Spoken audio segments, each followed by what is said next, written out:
शादी एक बहुत दिलचस्प माहौल होता है जिसमें दो व्यक्ति का मिलना होता है। ये हर इंसान के लिए एक यादगार लम्हा होता है।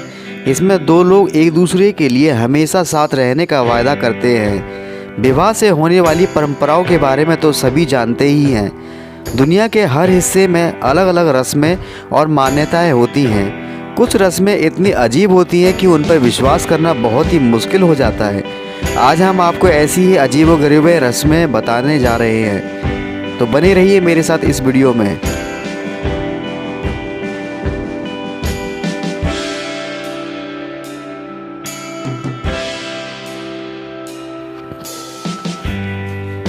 आपने बैचलर पार्टी या कॉकटेल पार्टी के बारे में तो ज़रूर सुना होगा, लेकिन स्कॉटलैंड में पार्टी मनाने का एक अलग ही अंदाज है।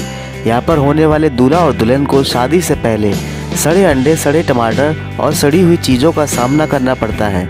जी हाँ दोस्तों, शादी से पहले इन पर ये सारी गंदी चीज़ें फेंकी जाती है।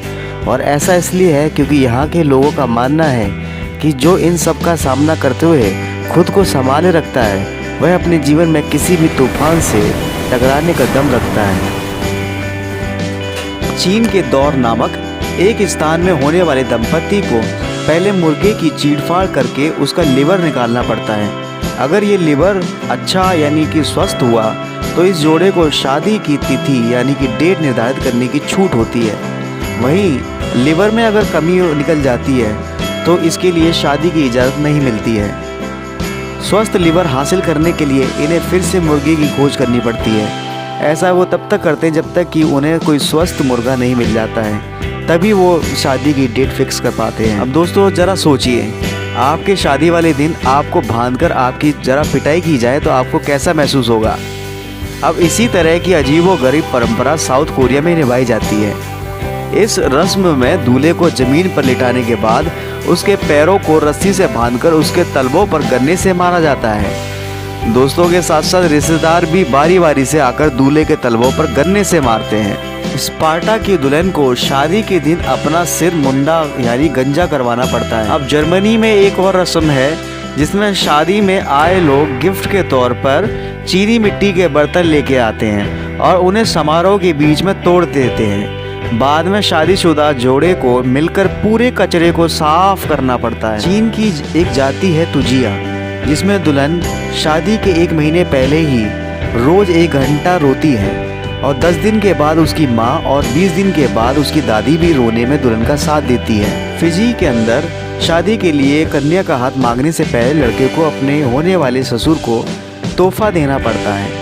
तोहफे के रूप में उसे व्हेल मछली के दांत से बने गहने पेश करने पड़ते हैं। अगर ये तोहफा लड़की के पिता को पसंद आता है तो ही वो अपनी बेटी को उसके हाथ में देता है। अगर नहीं पसंद आता तो वो लड़की को उस लड़के को नहीं सौंपता है। दोस्तों, शादी को लेकर भारत को कैसे छोड़ा जा सकता है। पश्चिम बंगाल के जिलों में बाल विवाह यानी कि बच्चों की शादी सबसे ज़्यादा होती है, जहां हर दूसरी लड़की 18 साल की आयु से पहले ही बाल विवाह का शिकार हो जाती है।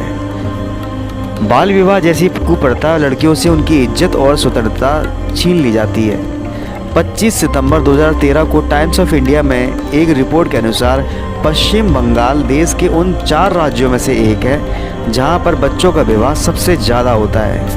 केंद्र द्वारा किए गए देशव्यापी सर्वे के अनुसार राज्य में जितनी शादियां होती हैं उनमें से 54.07% लड़कियों की शादी 18 साल की उम्र में ही हो जाती है। मांगलिक दोष को तो आप जानते ही हैं। भारत के अंदर अगर कन्या का जन्म कुछ विशेष प्रकार के मांगलिक दोष के बीच होता है तो विवाह के समय पहले इस कन्या की शादी पेड़ से करवा दी जाती है और फिर इस पेड़ को काट दिया जाता है। उसके बाद इस कन्या का विवाह लड़के से करवाया जाता है। मान्यता यह है कि ऐसा करने से लड़की के ऊपर से सारे दोष खत्म हो जाते हैं।